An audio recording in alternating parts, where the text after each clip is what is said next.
Paz do Senhor, pastora Ângela Bartolazzi falando com você. Nós temos feito uma leitura linda, linda demais dos profetas menores. Os profetas menores não são chamados assim por causa de serem menor um do outro, mas porque as cartas são menores, as cartas são pequenas, os livros são pequenos. Os livros de Ezequiel, Isaías, Jeremias são livros maiores, por isso que é chamado de profeta menor. E hoje eu quero ler com você Ageu, capítulo 1. Sim, um profeta chamado Ageu. Deus ordena a reconstrução do templo. No segundo ano do reinado de Dario, rei da Pérsia, no primeiro dia do sexto mês, o Senhor Deus mandou uma mensagem por meio do profeta Ageu. Essa mensagem era para o governador de Judá, Zorobabel, filho de Salatiel, para o grande sumo sacerdote Josué, filho de Josadaque. O Senhor Todo-Poderoso disse o seguinte: meu povo está dizendo que ainda não chegou o tempo de reconstruir o templo, a casa do Senhor. Por isso, o Senhor Deus falou assim por meio de Ageu: povo de Judá, que será edificado, povo de Judá, será que fica bem vocês viverem em casas luxuosas enquanto o templo do Senhor continua destruído? Pensem bem no que vocês têm feito e pense no que tem acontecido com vocês. Vocês semearam muitas sementes, mas colheram pouco. Tem comida, mas não é suficiente para matar a fome. Tem vinho, mas não dá para ficarem alegres. Tem roupas, porém elas não se aquecem do frio. O salário que vocês recebem no saco furado. Por isso o Senhor Deus Todo-Poderoso diz: pensem bem no que está acontecendo com vocês. Agora, vão até as montanhas, tragam madeira, construam o templo, reconstruam. Eu ficarei muito contente com esse templo e ali serei adorado e honrado. Vocês esperavam colheitas grandes, porém elas foram pequenas. Quando estavam levando para casa um pouco do que colheram, eu soprei tudo para longe. Por que foi que eu, o Senhor Todo-Poderoso, fiz isso? Foi porque vocês vivem cuidando das suas próprias casas, mas não se importam com a minha. É por isso que não chove e os campos não produzem colheitas. Eu fiz com que chovesse em um campo e no outro ficasse seco. Eu fiz com que houvesse seca nos campos e nas montanhas, ficasse seca, com que atingisse a seca as plantações de cereais, as parreiras, as oliveiras e todas as outras plantações do país. Eu castiguei essas pessoas, esses animais e as plantações. Então, Zorobabel, filho de Salatiel, e o sumo sacerdote Josué, filho de Josadaque, todos os que haviam voltado do cativeiro da Babilônia, temeram a Deus e obedeceram a mensagem que o Senhor, o Deus deles, tinha mandado por meio do profeta Ageu. Assim, o mensageiro de Deus falou e entregou ao povo de Judá a seguinte mensagem: eu estarei com vocês. Eu, Senhor, falei. O Senhor deu coragem e ânimo ao governador de Judá, Zorobabel, filho de Salatiel, e ao sumo sacerdote Josué, filho de Josadaque, e a todos os que haviam voltado do cativeiro babilônico.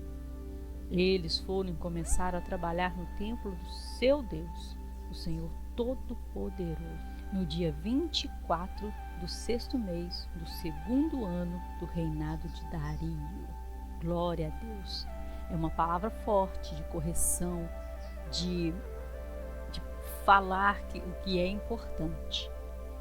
Nesse momento aqui, o povo é liberto dos 70 anos que ficaram em cativeiro na Babilônia. Eles ficaram cativeiros por 70 anos por causa da idolatria, porque deixaram o Senhor, abandonaram ao Senhor. A Babilônia havia destruído todo o templo, destruído os muros, destruído a cidade e acabou com tudo. Porém, já haviam passado anos que eles tinham sido libertos, que tinham sido enviados de volta para o seu país, haviam sido enviados de volta para Jerusalém. Mas eles não se preocuparam com nada com a casa do Senhor. Quando alguém dizia, nós podíamos reconstruir o templo, eles diziam, não é tempo de reconstrução, não é tempo de fazer a obra de Deus, vamos ficar fazendo as nossas. E eles faziam as melhores casas, cada uma mais linda do que a outra, casarões e casarões, só enfeitando as próprias casas. Mas eles não estavam preocupados com as coisas de Deus, não estavam preocupados com a santidade. Com isso, eles não estavam se importando com a vida com Deus. Porque se não nos preocuparmos com a casa de Deus, de como ela está sendo conduzida, se nós não temos zelo pela casa de Deus, então como nós vamos ter zelo pela presença de Deus? Ainda mais naquele tempo que era necessário ter o templo para o lugar de adoração. Hoje não, hoje nós podemos adorar na nossa casa, nós podemos adorar em qualquer lugar. Nós podemos ir para uma montanha, adorar ao Senhor. Nós podemos ir para a beira de um rio, adorar ao Senhor. Mas neste tempo de Ageu, eles adoravam no templo. Levavam os animais para fazerem os sacrifícios. Mas eles não estavam se preocupando com isso. Eles diziam que nada, não é tempo de reconstrução do templo não, a casa de Deus, que fica assim. Quando chegar a hora, quando chegar o tempo, nós vamos lá reconstruir. E aí Deus levanta o profeta Ageu para dar uma sacudida. E aí ele fala uma mensagem assim no verso 4. É para vós tempo de habitar nas vossas casas maravilhosas, lindas, e a casa de Deus, a minha casa, fica deserta. Olha só o que Deus está falando com o povo dele. E por causa dessa falta de amor, falta de zelo pelas coisas de Deus, olha o que Deus fala. No versículo 6. Semeais muito, mas recolhereis pouco. Comeis, mas não fartareis. Quer dizer, vai estar sempre com fome. Vai semear muita semente, mas vai colher um pingo. Vão beber, mas não vão se saciar. E vai se vestir, mas não vão se aquecer. E o salário, quando você receber, vai receber num saquitel furado, num saco rasgado. É como pegar o dinheiro e colocar na sua carteira toda furada, rasgada, e o dinheiro vai embora. Por causa da desobediência em achar que as coisas de Deus não têm importância. É muito sério. Mateus, capítulo 6, versos 33, está escrito assim: mas buscai primeiro o reino de Deus e a tua justiça, e todas as outras coisas vos serão acrescentadas. Por que Deus manda buscar primeiro o reino de Deus e a sua justiça? Por quê? Porque Ele deseja nos abençoar. Quando nós honramos o nome dEle, Ele nos honra e nos abençoa e nos dá tudo que precisamos. Então no verso 7 ele fala assim: aplicai o vosso coração para ver se vocês estão fazendo correto. Prestem atenção, ouça bem se vocês estão fazendo aquilo que é certo, aquilo que deve ser feito. E então no verso 11 ele diz assim: eu fiz vir a seca sobre a terra. A falta de zelo, a falta de amor pelas coisas do Senhor faz com que a terra fique amaldiçoada. A terra fica seca, sem chuva. Olha aqui como é sério. Nós buscarmos primeiro o reino, além de trazer bênção para nós, também vai trazer bênção para a terra. Então, no final do verso 14, aqui no verso 14, o Senhor levantou o espírito de Zorobabel, filho de Sealtiel, e o príncipe de Judá, e o espírito de Josué, o filho de Josadac, o sumo sacerdote, e o espírito do resto do povo, e vieram e trabalharam na casa do Senhor dos Exércitos, seu Deus. Ele encheu o Espírito Santo, ele encheu o sumo sacerdote, o líder da nação, ele encheu o coração do povo. Mas a correção foi primeiro para o líder e o sumo sacerdote, porque as pessoas seguem o líder. Por isso, o líder precisa ser cheio do Espírito Santo.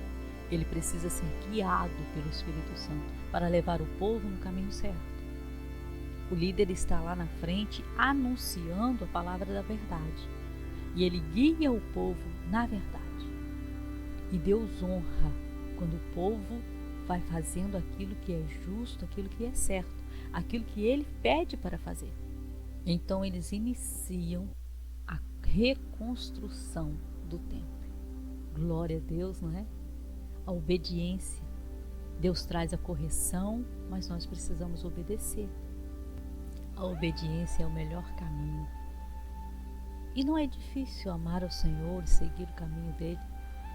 Não é difícil. É só uma questão de querer. E eu quero convidar você a orar e agradecer ao Senhor pela bondade dele. Senhor Deus, em nome de Jesus, nós agradecemos ao Senhor, porque o Senhor é bom e cuida de nós.